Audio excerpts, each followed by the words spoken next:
right, we are live. Welcome to the Infinite Wisdom interview series. It's another place to come and just share the moment, co-create with some incredible guests. My name is Ross Arnson. Gary's not here today. We will always be thinking of him, but I think he's probably listening if he's doing what he's supposed to be doing. Today's guest is Barbie Layton. And Barbie is a highly motivated and accomplished professional with a passion for leadership and innovation. With extensive experience in the fields of business development, marketing, and communications, Barbie has established a reputation as a creative problem solver and a strategic thinker. Her exceptional interpersonal skills, combined with her drive and dedication, have allowed her to build successful relationships with clients and colleagues alike. Barbie is committed to ongoing learning and growth and is always seeking new challenges and opportunities to expand her skills and expertise. But as usual, you're here. Let us know where you are coming from. Barbie, where are you from? Where are you at? I'm here in Southern California. Oh, awesome. So we have a reach across the globe. So drop us an emoji, drop us what city, what country you're from. Let us know you're there. And you're also always welcome to put your questions in the comments, and we'll try to get to those as much as we can. So I'm going to go a little bit more about Barbie, because I mean she's successfully launched a new product line that's generated millions in revenue from the first year of its release, and she's led a team of 10 marketing professionals to create an executive comprehensive branding strategy. She's developed and implemented social media campaigns. She's negotiated with major partnerships with Fortune 500 companies. She's mentored and trained numerous colleagues, and resulting in several promotions and advancements with the company. Oh my God, Barbie, we're so grateful to have you here. And thank you. First, very curious to hear about your new documentary that you just finished filming. So tell us about that. Let's start with the meat of the deal. Well, the funny part about that is the fact that it's actually the second movie that I filmed. Last May in Houston, Texas, I actually filmed a movie with Dr. John DeMartini that's called Breakthrough. So I was one of the people. We went to his headquarters, which was like Gotham City. So that's coming out in December. That'll be exciting. But I'm not a featured specific cast member. That'll be probably just kind of a cameo there. But Don and Melinda Boyer, this is their 18th documentary. They worked with the Napoleon Hill Foundation and with other Marie Diamond, Dr. Joe Vitale, John Assaraf, a lot of people from The Secret. And they actually did a documentary called Beyond the Secret, which is on Amazon Prime now. But they're very much in regards to this whole concept of quantum healing. So for me, that's like really one of my specialties that I've stepped into in the last 3 years, is being a quantum healer executive coach. And like what you were talking about, being able to work with, elite athletes and CEOs and people like that have, hundreds of thousands of people that work below them, to be able to help them at a really, really high level intensity, then it trickles down into their organization. So I was scouted for this particular movie. It's called Beyond Physical Matter. It's going to be coming out January of 2024. But I'm so grateful that, Marie Diamond is going to be in it. Dr. Joe Vitale will be in it. John Assaraf in it for James Dentley. But my friends also are creating the first quantum spa in the world and the first quantum city that's actually been it's been blessed by the United Nations. It's going to be in Texas. It's going to be 10 years of actually having the grid of an actual place of where, down to the soil, down to the architecture, down to everything. So we actually flew to Texas to go to the quantum spa, which everything is gridded with. Even the paint has quantum properties to it in the walls. It's really, really incredible when you step into this very intentional space where people can live kind of at their best and optimal wellness. And there's even a quantum bed that's just been created that is, it's a complete sound vibrational bed too. So it's like one of those things you have to experience to be able to understand kind of what it is. But people have had really, really amazing, just like almost instantaneous healings from that. And so my part of it was filming in the sense of where I was being asked about how I am able to facilitate what I call playing in the field of miracles. That's what Rumi talks about, the acres of diamonds that are out there, in the sense of where it's like, I'll meet you out there, because the quantum field is always around us. It's a holographic thing in the sense of where there are so many infinite possibilities. There's so many different things that you can literally put yourself into. And there's a concept of identity shifting and being able to kind of shift yourself into a different place of where you're in a pattern disruption. because a lot of people, they live a static life that's very autonomous, where, people drive places, they don't remember, getting there. They go and they get their coffee at Starbucks. It's always the same thing with the soy latte. They want to have this, they want to have that. People definitely want to be habituated and have routines. And there's nothing wrong with that, because that's the way we have control over ourselves as human beings. But in order to be able to really step into that quantum space and really launch yourself into something completely different, we also have to suspend disbelief and go into that childlike wonder. And 2 years ago, I was really fortunate that I started a TV show on the Best You TV called You Are Amazing.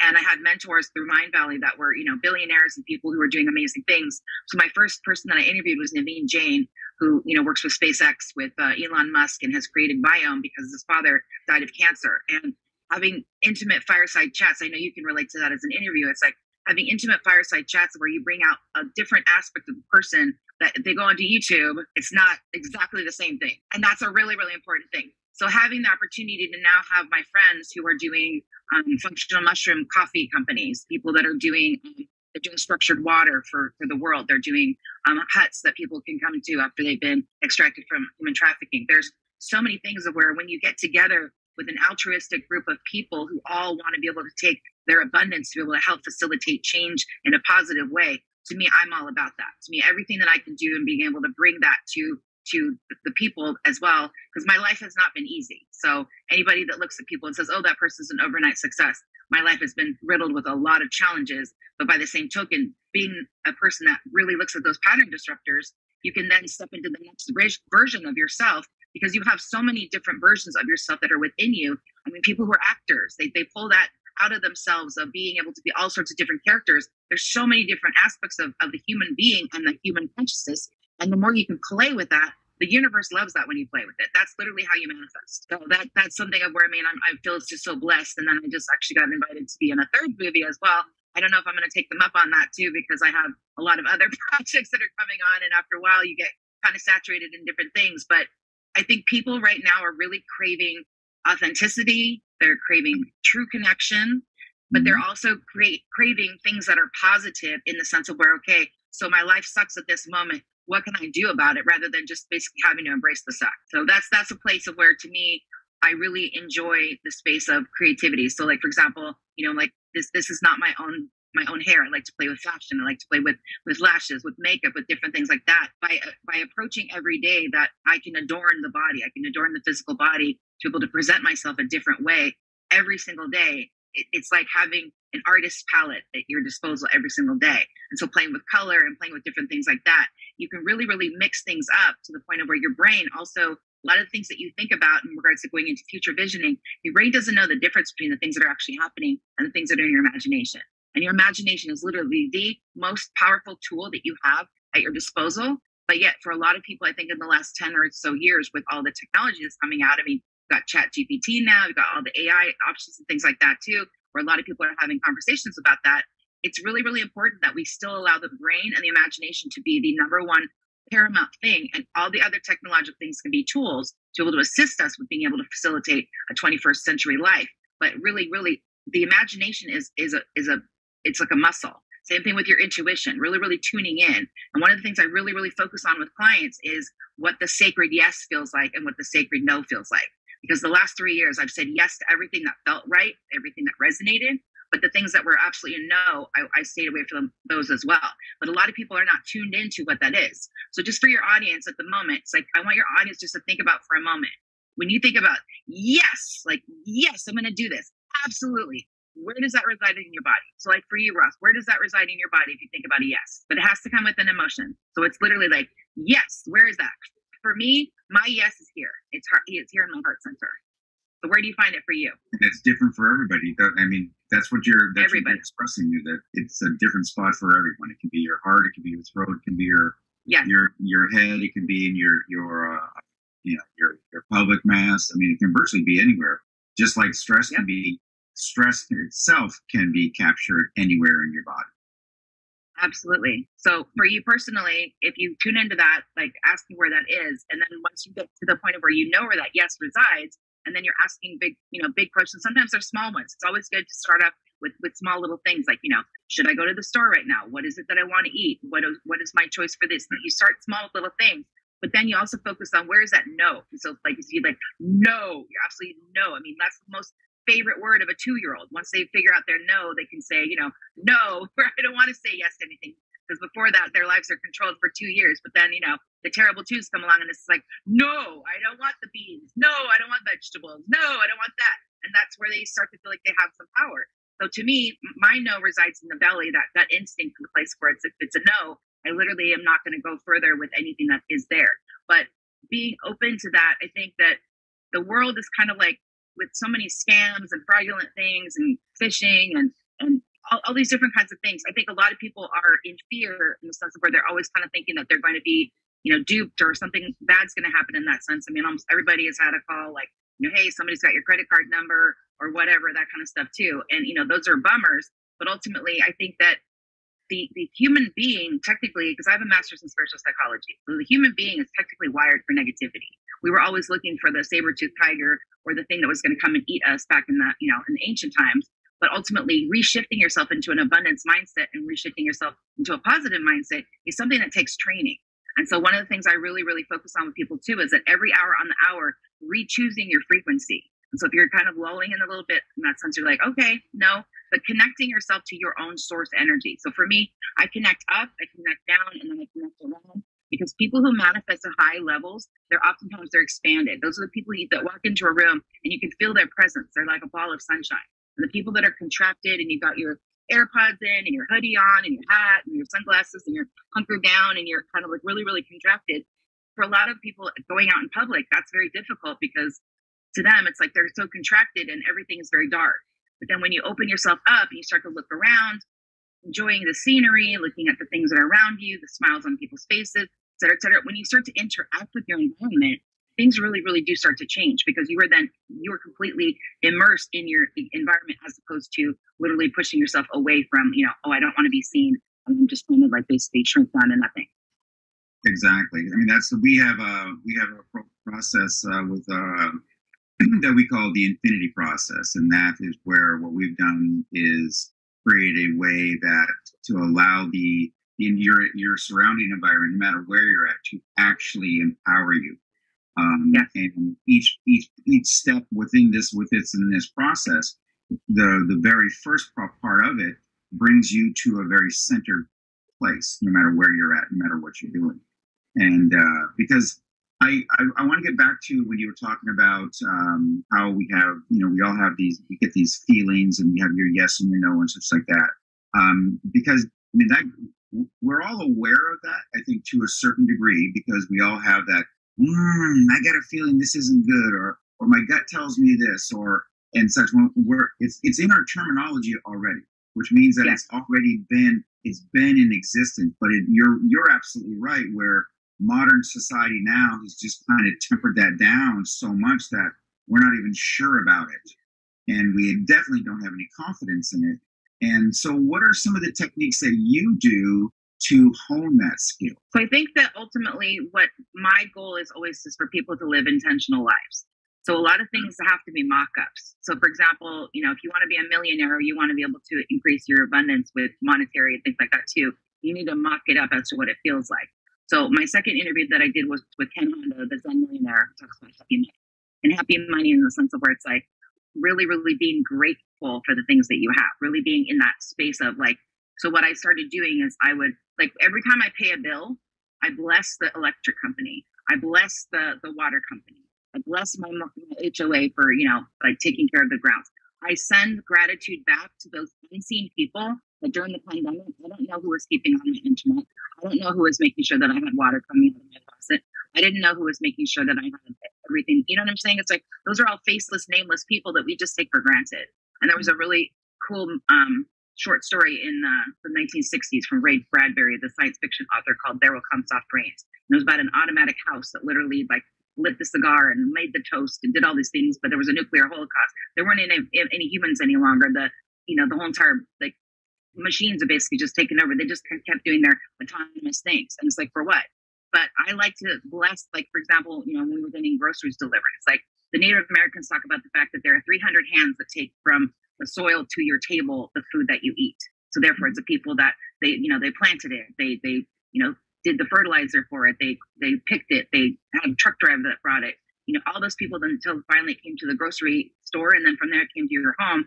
And a lot of us remember the pandemic. I mean, the eggs were like liquid gold. It was one of those things that was really, really difficult to get, just like toilet paper. But then being grateful of where you gamify things and you turn it into something that's almost fun. So my friends and I, we did this kind of like, oh, who's going to find toilet paper, you know, during that time. And we had like this gamification. And so people were like, oh, I got it over here. And oh, I got it over here. It's mocking that up because when you're manifesting things, it has to be that the emotion is felt with mocking it up. So something that might sound really frivolous is, like I said, this is about building up financial abundance. I would play video games on my computer that were like casino games, and it would get something like, you know, you just won $70 million. And I'd be like, yes! And I'd be jumping around like, oh my God, I just won $70 million. And I was all excited. But I was feeling all those feelings as if I really was actually winning that kind of amount of money. And then the next thing you know, I would start manifesting different, you know, I'd get, oh, here's a referral fee for here. It's a convention here. Would you like to be in this magazine? Do you want to do this? Do you want to do that? All these cool opportunities just literally came out of the blue because I was in that joyful, playful, childlike wonder, suspending disbelief of like, what is the next thing the universe is going to bring? What's the next thing that's going to be fun? So it's literally like, I don't know why we've decided that being adults means that we have to be so serious all the time. Because I mean, there's a time and place for serious, but it's like, you know, like staying in that childlike wonder is one of the most beautiful things too. And I love being around adults. Like, I mean, some of my friends, you know, they're multimillionaires and they don't have to even think about the price tag of things because they don't make decisions based on how much something costs. They base their ideas on, does it resonate with my mission? Does it resonate with my purpose? Is this good for my organization? They think completely differently. That's why I love to interview the millionaires and the billionaires, because I love hearing their thought processes in the sense where, you know, Naveen Jain says, you know, show me $1 billion problem and I'll show you $1 billion solution. And I'm just like, yes, yes, and yes. It's like, it's just so fantastical to the average person, but it's still, everybody has the extraordinary in them. Everybody has that ability to be able to do that. And just because you know, made a commitment, I've had clients with my quantum healing coaching where maybe they, you know, they went to medical school and that's something they really wanted to do, but it's not in alignment with them in their 40s and 50s anymore. They don't really want to do that anymore, but they find something of where that medical degree helps them in another industry that then they can have that as their background, but they move into something else to where they are happy and they're fulfilling their passion and their purpose, as opposed to feeling like I need to do this because I need, you know, to make money and make my family happy, et cetera, et cetera. So I've watched a lot of people that shifted into other things that were then more wildly successful than they ever thought that they wanted to be. Because I think in the long run, at the end of the day, we're all looking for fulfillment. We really want to have that feeling of fulfillment. It's not happiness, because I mean, you know, I was really excited about filming the movie last week, and I was like, yay, I'm going to film a movie. Yay, I'm going to go see my friends. But then now it's over. So now it's like, if you keep doing these, like, you know, next step, it's like, those are all experiences and they're beautiful experiences. But once they're over, it's not always, you know, you don't always feel the way that you think that you're going to feel after those things are done. And ultimately, this movie could be wildly successful of where everybody's like, oh my God, it's the next secret. Or it could be literally, you know, nobody sees it and, you know, it doesn't go anywhere either. It's like, those are the kind of things of where you just kind of, you weigh the pros and the cons of those and you stay completely neutral, because to me, honestly, I don't really care. Whoever needs to hear what I've talked about and who needs to hear about, you know, the work that I do, those people that are meant to hear what I have to say are going to be the ones that are going to find me. Exactly. So let's talk a little bit about the work that you do. Tell us about your healing process. How does that work for you? So I have studied with some of the greats. I'm one of those people, as you were talking about in my intro. I'm what I call a lifelong learner. I love to eat like knowledge, like food. It's something that makes me really happy to be constantly learning.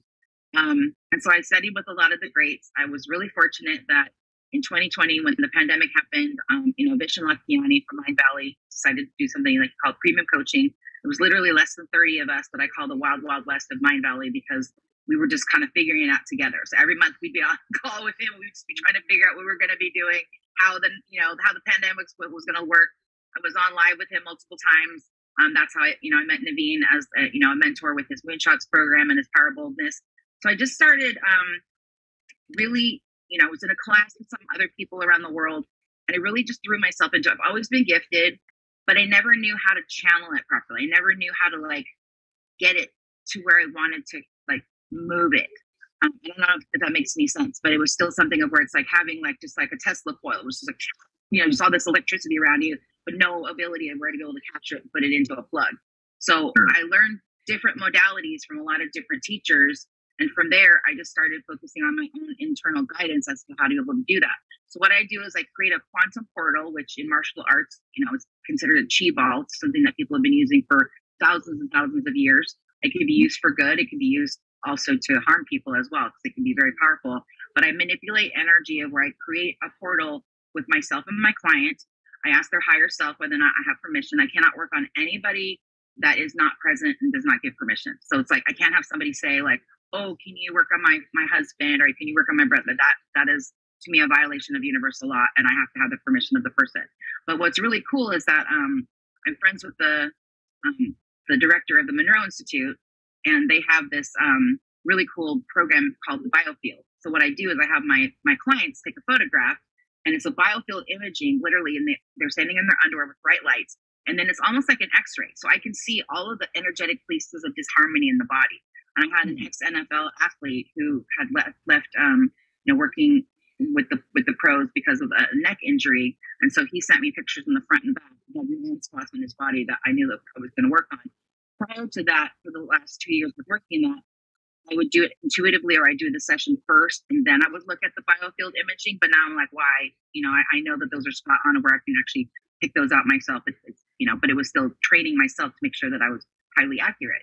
And then after the session, the person basically takes a photograph of themselves in the same lighting, the same clothes, and then you can see literally like the shift in the color is completely different. So like electric pink and dark greens and things like that are disharmony. But then when you see the scan 30 minutes after the session, somebody going into almost an aquamarine blue, the entire body, it's like mind blowing, because people can actually see the physical proof of the session that I just did remotely. And I've had clients in Abu Dhabi, and in Dubai. I've had clients in Australia, South Africa, Canada, the United States. I do those remotely, and I don't even have the person on camera, because it's literally tuning into their quantum energetic field to be able to see what is there. And what comes forward has been absolutely phenomenal. So they can use any camera, and then then you process the image. How does that work? So I take the picture and then I process it with the biofield software, and it's used by chiropractors, Reiki healers. It's used by a lot of people that are in the healing fields, because we want to see the actual, like, I'm a data nerd. I want to see things that are objective. I want to see, the data to be able to see whether or not this is actually effective or not. Because people being like, oh, I had an energy clearing and I feel lighter and I feel more relaxed. It's like, oh, that's great. But, that's not really empirical data. That's just kind of like, subjective that you feel in the moment. But is it actually going to help you? But then when I see people have manifested their dream jobs, they've manifested dream houses. I've actually had people that were infertile that, were able to send me pictures of Christmas of the baby that was born into the physical little Santa hat. That happened last year and brought me to tears because it was so amazing. Or people who had illnesses that, able by pulling it apart. So what I do is once the person's in the portal with me, I call in any guides, any beings that they work with particularly. So let's say if the person's a Buddhist, we pull in whoever their Buddhist guides are. I pull in mine as well. And then we ask permission to be able to work on that person. So I disaggregate their particles. I know sounds really, really weird, but I literally open up like their holographic imaging. And then from there, I can pull this off, pull that off. I see this, I see that. A lot of times I see past lives from people, things that have like been patterns that have held them back. The other day I did a generational clearing from somebody that was from Vietnam that had their father had a leg basically that was almost blown off by a landmine, and there were these issues back and forth with this person being able to be successful. And I don't have any pre-knowledge of the person's like history. I don't know anything about them. They don't tell me anything. I go into that cold just because of the fact that I go into whatever my intuitive guidance is. And then once anything that has been able to be cleared at the moment, a lot of it is also clogged chakras. So if people know about energy centers, it's literally just like a lot of times people have clogs in their third eyes, they have clogs in their throat, they have clogs in their heart, et cetera, and just allowing high frequency energy to replace that. And then I put all of the particles back together. I say thank you, and I always say this or something better for the highest good of all concerned. And then from there, then I close the portal. I thank any guide that has shown up to be able to be of assistance. And then I monitor the client generally. I do packages with them and I monitor the client for the next, 3 to 6 months But I mean, some of the phenomenal things that I've watched people manifest are just like, they blow my mind. And I feel so privileged and honored because I am merely the vehicle. And I like the fact that you are someone that uses the word co-create as well, because I'm co-creating this opportunity for somebody else, but it's letting them get to their highest, most optimal version of themselves. And now here's the caveat that is the coolest part that I was blown away by last week. So when we were at the quantum spa, the quantum wellness bed, so there's a scientist named Glenn Ryan, and he's one of the most renowned, like top 10, 15 scientists in the world. So Glenn Ryan is the chief scientific officer for Void Space Technologies in Texas that has the quantum spa. So they brought him in to be able to see the efficacy of the bed. So they had two people that went in to do a session on this bed, the quantum bed, and before and after, and they did cheek swabs where they did the DNA from the cheek swabs before and after, and he had scientific equipment that he brought in. And then from there, they were able to test that after an hour session, that the bed had 90% efficacy of changing the electromagnetic conductivity of the cheek cells with the DNA change. So that was phenomenal. But they wanted to test me and my abilities to see what what it looked like before and after a client went in and did a session with me. And so my client did the cheek swab.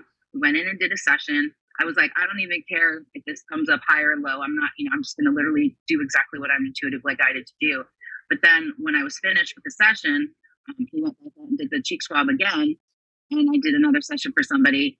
And then they came back and they said, Barbie, you're not going to believe this. And I'm like, what? And they're like, your results were off the scale. And I'm like, what do you mean? And apparently my score was 93%. I was 3% more effective than the quantum bed. And I will have a scientifically researched paper that is actually scientifically proven of my ability level in being able to help clients be able to shift. So it's not just me saying, oh yeah, I help clients do this. I'm now going to have a white paper that's going to be, published and printed. They'll be able to say that the efficacy of working with me is, I'm literally more efficacious than the quantum bed. And ultimately that's a fabulous thing for the bed, because that means it's something that can be done, over and over and over again for people without having to have a person, because I'm not using any instruments. But it's still being able to be scientifically verified like that is like such an honor. And people are like, that's like a really big deal. But you can't make this kind of stuff egoic. It's literally, like I said, I'm a vehicle for this to be able to come through, to be able to be of assistance to whomever wishes to have my services. And I just stay, in gratitude, and I feel so blessed. But then when people manifest these cool things, I'm like jumping up and down for joy, because I'm so excited, and it's so freaking cool to be able to see people manifest these kind of things. Mm-hmm. That's pretty amazing.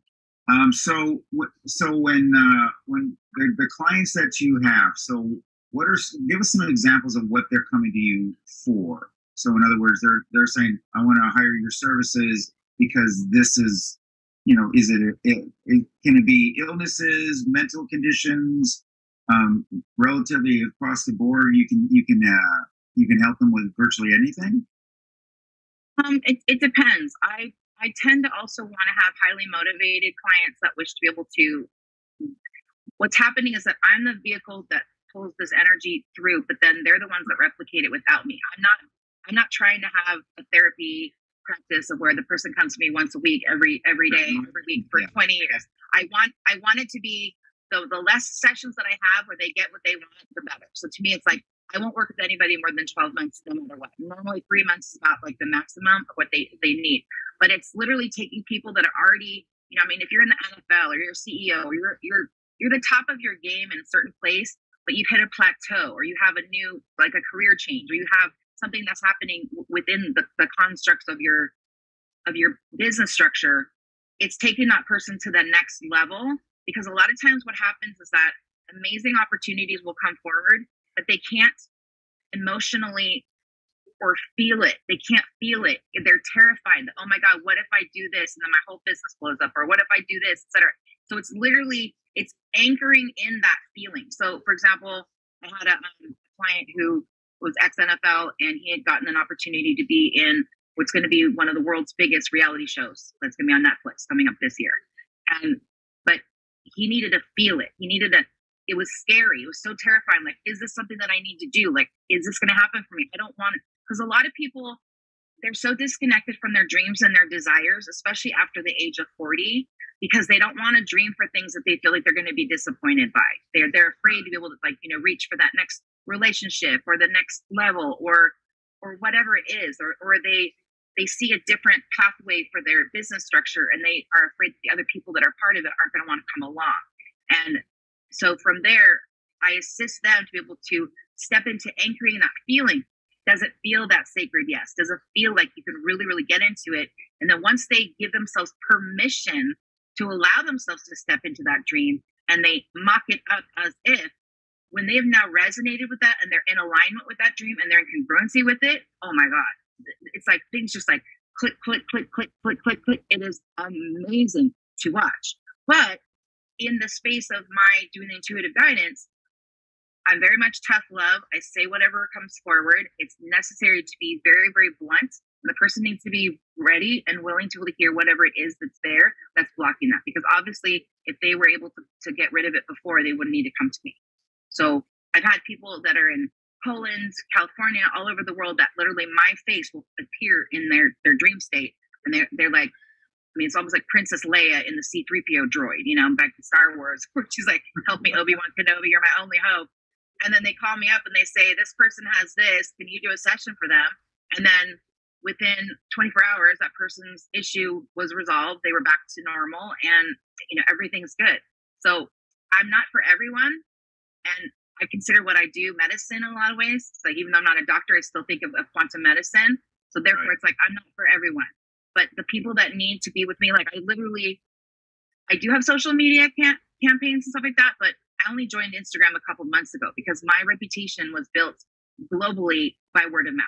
And to me, that was the most beautiful thing, was that by reputation, people, wanted to work with me, because a lot of it to me is really about, in 21st century, the people that I work with and people that I'm on a team with, it's all about integrity, because your actions have to match your words. And anybody that cannot be a part of that, they have fallen away. And it's been a lot of very painful lessons to learn in business, because a lot of people say they're in the 5D and that they work in this win-win-win, paradigm. But then really when it comes down to money and business, they're really about the shark, how can I, maximize for myself? But I now work with a team of people that it's all about, how can we all make money together? How can we help each other together? How can we uplift each other together? And the opportunities that are coming are literally, they're beyond my wildest fantasies, because all of those like-minded people are all finding each other who can trust each other. And I think that's the next step in going forward in business, is not that, shark bait, where it was like that corporate dog-eat-dog structure. I think that one is going to fall by the wayside for the people that are going to stay successful in the future. Mm-hmm. Right. Now, what are some of the daily routines that you have yourself, or that you recommend for your clients, that help them maybe maintain this type of mindset, or this type of energy output? What do you recommend for, or somebody who may be interested in your work, but they have to do some preliminary preparation? That's a great question. So for people who can't, either afford to work with me or, other things like that, luckily, I did have a divine download about 10 years ago, where I was able to start training clients as to how to track signs and synchronicities of the way that the universe talks to you.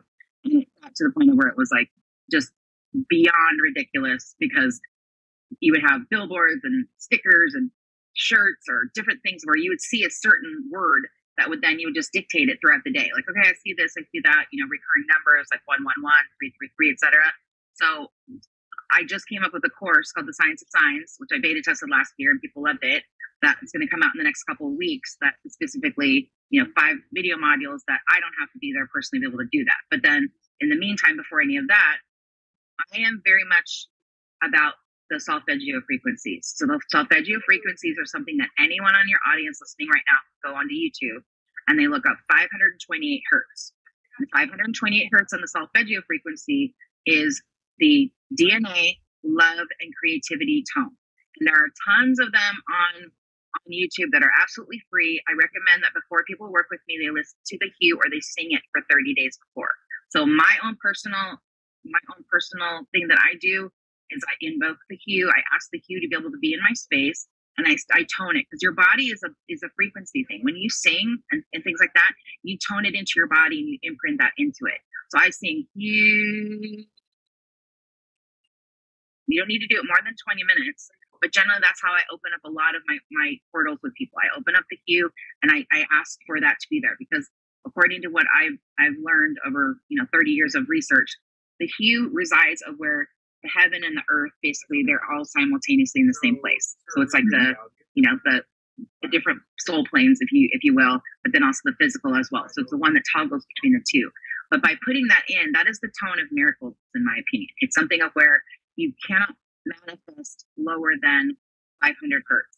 David Hawkins did a book called Power versus Force, where he literally measured the consciousness frequency of different cities around the world and said the average person resonates at about 180. So if you can literally upgrade your frequency and be able to do that on the hour, every single hour, where you're like, okay, where's my frequency? Okay, I'm going to click back in. You might listen to a hue. You might sing it to yourself. You can sing it internally. It doesn't matter. But then you're recalibrating.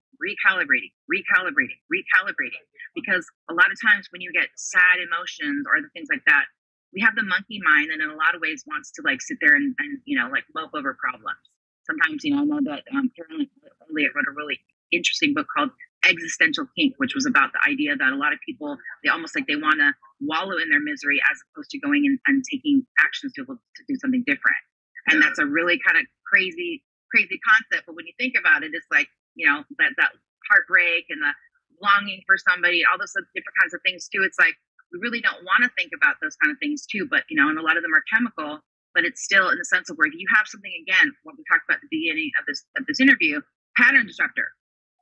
So pattern disruptor, where, it just pattern disrupts again. And then it's like, oh, you know what? I can really choose my frequency. Something on my website, BarbieLayton.com, if you want a free 10-minute hue, me singing the hue, it's an upgrade your frequency. People can log on to that for free, and they can get that from me as well, because it's a really, really important thing. I had a client who was actually, she gave me a video testimonial. She was the global events coordinator from Mind Valley, and she had to flee from Ukraine during the war, and she wasn't able to work properly, and she was really having a hard time. So I did a session for her, and we recalibrated her energy to be able to, pull out of that trauma off from having this horrific experience, which is unfortunately still ongoing. But from there, just re-imprinted the hue. And the next day she was like, oh my God, I'm back to work. I'm back at my normal schedule. Like, I don't know what you did in 30 minutes, but oh my God, that was amazing. And it's like, again, to me, when everything that you do is really being about service, because that's being of service to another human being. My gifts help other people to be able to maximize or, optimize for themselves what they need to be able to do as their next steps. So for me, that's also, I think that when people are servant leaders, they step into a different paradigm, because ultimately they're about how they can serve humanity, as opposed to focusing on like, what's in it for me. And that's also another shift too. It's like, how can you find a place to, Don Green, who I know from, who's the president of the Napoleon Hill Foundation, he wakes up every morning and says, who can I serve today? How can I serve today? Engaging with people at the grocery store, when you ask, like, the waiter, hey, how's your night going? Or the busboy, hey, how are you doing? Or, the cashier behind the grocery, counter, it's like, hey, how are you today? Just kind of like making that human connection on a regular basis. We need that. We need those endorphins. So many people have been into this virtual space, and I'm super grateful for it. I mean, don't get me wrong. I'm so grateful that I can talk to you right now on Zoom, and that this can be broadcast out to your audience. But it's still having that human connection, which is so important. And so it's making eye contact with people that you come into contact with, not just like being on your phone all the time, things like that. It's like, look up, look around, engage with your surroundings. Those are things that are 100% free, and they give us opportunities to be able to connect on that sense too. But another thing that's also important, so I call it spiritual hygiene, we do get cords that are attached to us that the Hawaiians call them aka cords. We do have energetic cords that people kind of like lasso in. Most of them get kind of hooked into the stomach area. And so what I do is I recommend people, when they're brushing their teeth, to just ask for, any low frequency cords that I picked up today, just allow those to be cut off of my body. And then even if those with people that you love, etc., people that you love will reattach, and it's not a problem. But it's that feeling when you feel love with another person, you have a cord between the two of you guys, which is a beautiful thing. But then a lot of times there are also energy vampires and other people that suck your energy and then they drain you. So having those people too, I don't know, it can be religious, but Archangel Michael is known to be the one that has the sword of righteousness. He can just come out and just lop that right off and be like, boom, etc. Because people don't get to hook into your energy unless you want them to. But they're invisible, so we don't necessarily see them. But for a lot of people, that's something where they get drained by their bosses, their kids, their spouse, people around them, someone cuts them off on the freeway, that kind of stuff. So those are kind of like some little life hacks that people can do that they're really, really small and they don't take a lot of time, but it enables you to kind of start to get into a different space of frequency. And then the first year of everything that I did in 2020, I put in my living room, I listened to 8-hour deep meditations that had affirmations in them. So like Brian Scott from the Reality Revolutions is amazing. When he first started, I think he had like 200,000.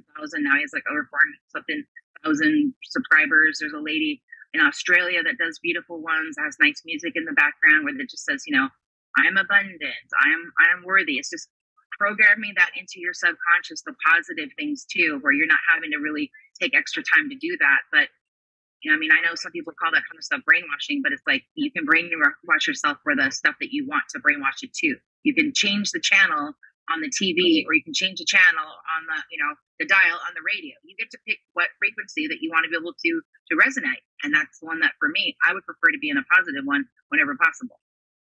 It sounds so simple, and yet, a majority of people get locked into that. We did a training a few weeks ago, and one of the things that we were talking about was the simple fact that what do you do? What's the first thing you do when you have a fight with your boyfriend or your girlfriend, or you break up? You go home and you put on sad music.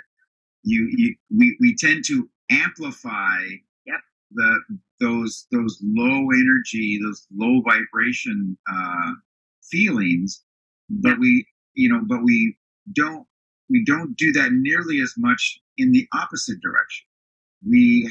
We've been conditioned through society, generationals, passing things down that, oh, woe is me, and I want more, woe is me. I want this to continue.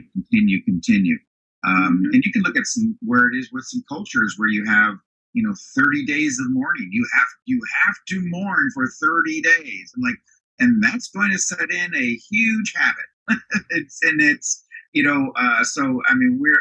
We're so in alignment with what you're talking about throughout this entire interview. This is awesome.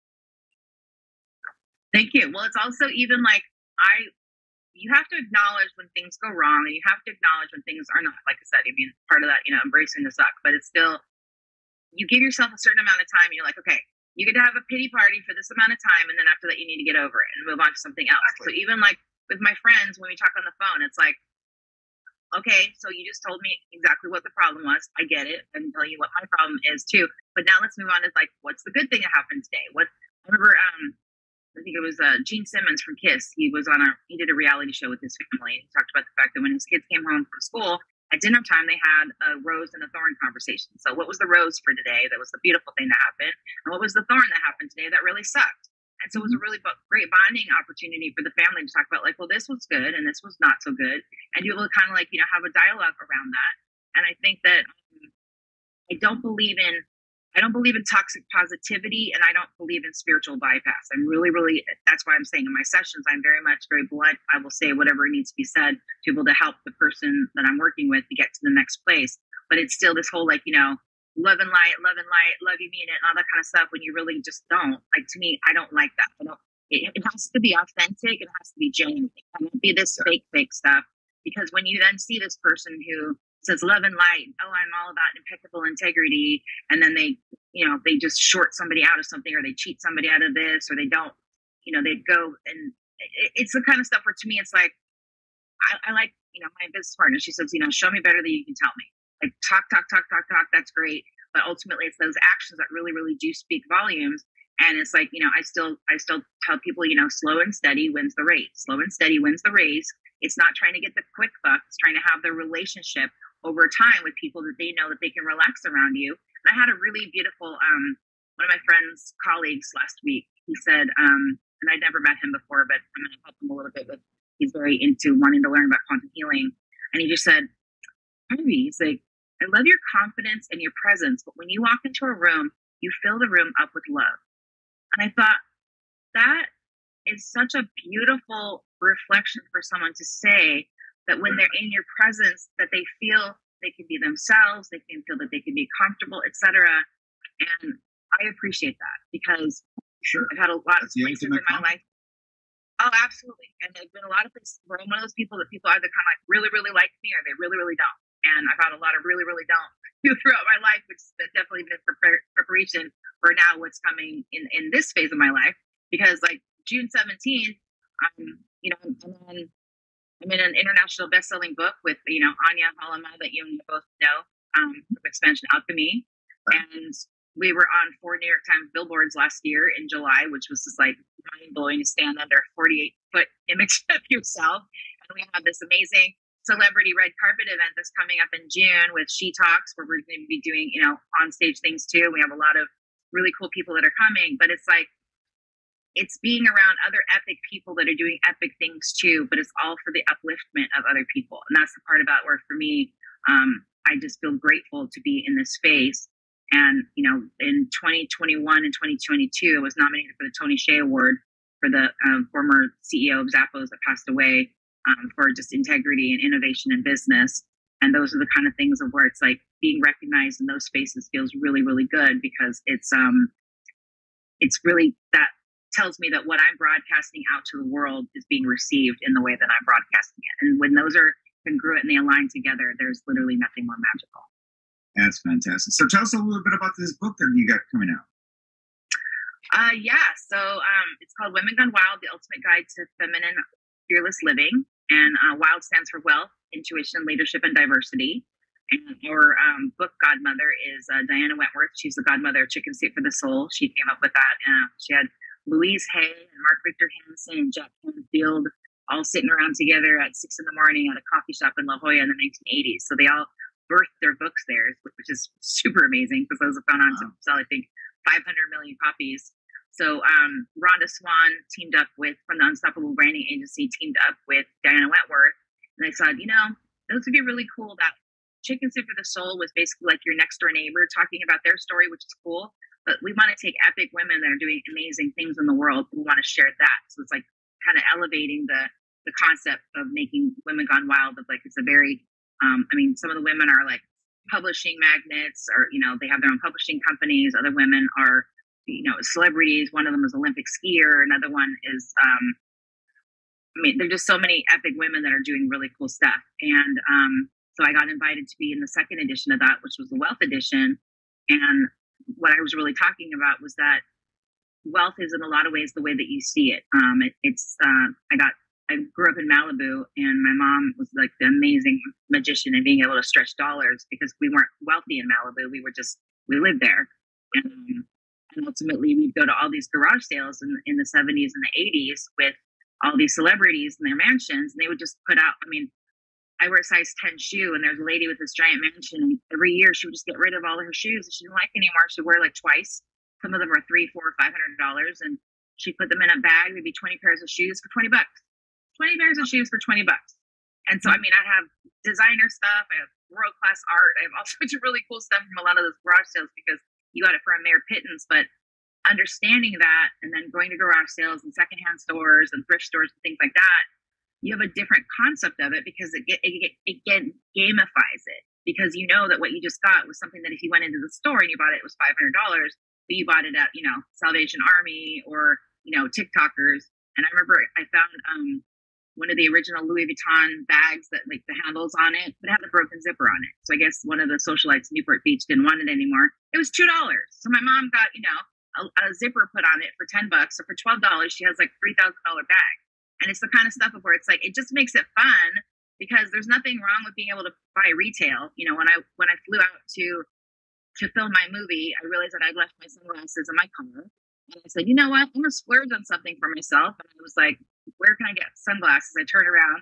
There's a sunglass hut at the airport. And I'm like, okay. So I walk in and I bought myself a pair of Versace sunglasses, just because I was like, this is a treat for myself. I'm going to film a movie that's going to be on Amazon Prime. This is such a delightful thing, but it's not a normal thing where I walk in and just go buy something and splurge like that. But occasionally we have to do that. You know, occasionally we have to give ourselves that permission to be able to say, hey, you know, I deserve this because I worked really, really hard, And, now it's kind of a memento. And I actually ended up working in a jewelry store in Maui, and I made $5,000 in commission about 10 years ago. And I did the same thing. I got $500 cash for commission, and I walked into the Ray-Ban sunglass store in Maui and I bought $100 pair of Ray-Bans. And so I guess for me, kind of like my splurge is the fancy sunglasses. That reminds me of something I heard you say on one of your interviews. You said playing with the universe is when you stay a childlike wonder and you suspend disbelief. And only then miracles can happen in your life. So give us a little bit more insight on that, because that's just a powerful, powerful quote. Thank you. Thank you for reflecting that back to me. Well, here's the thing. A lot of people around you, they love you very, very much, and they don't want to see you fail. So they're going to tell you it's not going to work. You're never going to make it. It's not going to happen. Why are you wasting your money? You're going to hear all these things. Just like even I had a friend who just was told about, I have a friend who has multi-millions of dollars in a crypto thing, whatever. I told the other friend, they're like, it's a scam. So I'm like, hey, you don't have to invest if you don't want to. You do whatever you want to do. I don't care. Like that's totally your business. But automatically, because the other person put negativity and fear into it, now she's second guessing, doesn't know if she wants to do it or not. Fine. People have to make their own decisions. But what I found is that the people around you that love you are going to tell you all these things that could go wrong. They're going to give you all these scenarios, but then there's the power of suggestion. So when you have the power of suggestion, all of a sudden you're like, oh, I told you so. I told you so. I told you so. So even like kind of like with people that have been close to me, I kept a lot of the things that are happening. I'm like, okay, now I just published in a magazine. Now I just got invited to do this. Now I'm basically doing virtual expos. Now I'm being asked to do a TV show, et cetera, et cetera, et cetera. I got asked to do all these things. But what I found was that I don't allow the dream hoppers to hang out in my space, in my head. Yeah. I have to be there with my own internal guidance. Once it's finished, I will show you what I have accomplished and I will show you what I have done, but not until it is finished, because everybody knows that person specifically. It could be a parent, it could be a spouse, it could be a person that's going to tell you that it's going to put doubt, fear, and negativity into what you're doing, and it will literally spoil the broth. Yeah, we call them sentinels.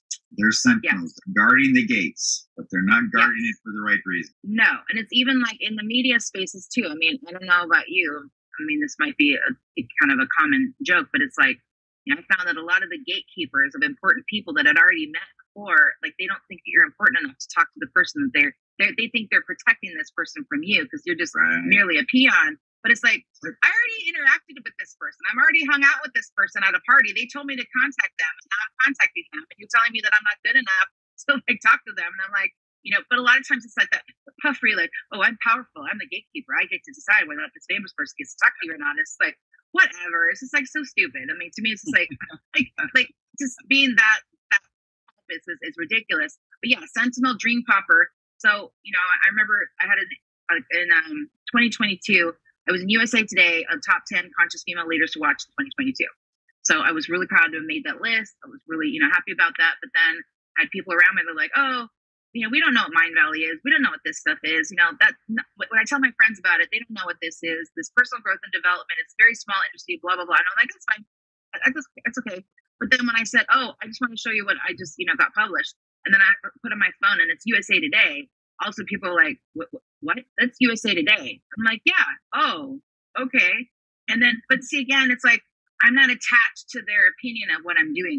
That's the thing about it. When we get attached to other people's opinions, and then they're running the show for us, because a lot of people want to keep people small. Because if you keep people around you small, then they don't leave you. Yep. And it's again, they're loving you from the place where they think that they're protecting you, but ultimately all they're doing is they're just, putting this damper on it. And so to me, I like to hang out with miracle people. I like to hang out with other unicorns, other people that are visionaries, et cetera, et cetera. Like I said, at this moment, I'm not a multimillionaire yet, but, hanging out with other people who are, it's like you have this opportunity to see their mindset, how they work, how they do things. It's like a very, very different way of being. And so from there, it's like, they say 5 people that you hang out with, the most important people around you are the ones that oftentimes you're going to be like. So therefore, it's also choosing your friends. And sometimes we have to shed people that aren't good for us anymore. And we have to literally let them go with love. It doesn't have to be drama. It doesn't have to be anything negative.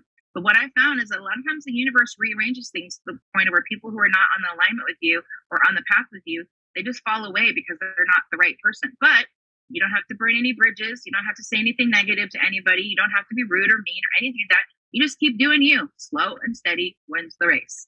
That is it. Well, that's a phenomenal way to end today's show. Barbie, it's been an absolute pleasure. I hope we can do this again. And for those of you out there, just from this interview, think that Barbie she's a super connector. And she works with a lot of charities, and she's trying to tackle, or is tackling, the world's biggest problems. And she's finding solutions and being a heart-centered, conscious entrepreneur, which we all want to or should be. So she's definitely somebody you want to look up. I'm going to look right into this, her quantum healing. Go to BarbieLayton.com. The link is already in the comments, and if you're watching this on YouTube, it'll be down below in the description as well. Just to let you know, next week's live stream is all about the Dreaming Awake, navigating the secrets of lucid dreaming, and then our next Infinite Wisdom interview is on May 4th, and that's going to be with David Trotter, and he's the host of Inspiration Rising podcast, and he's a super dynamic business consultant. Barbie, thank you so much. This has been unbelievable. And when your books launch and when your documentary goes live, send me an email, and we'll do some promotion for you. We really want to see you successful.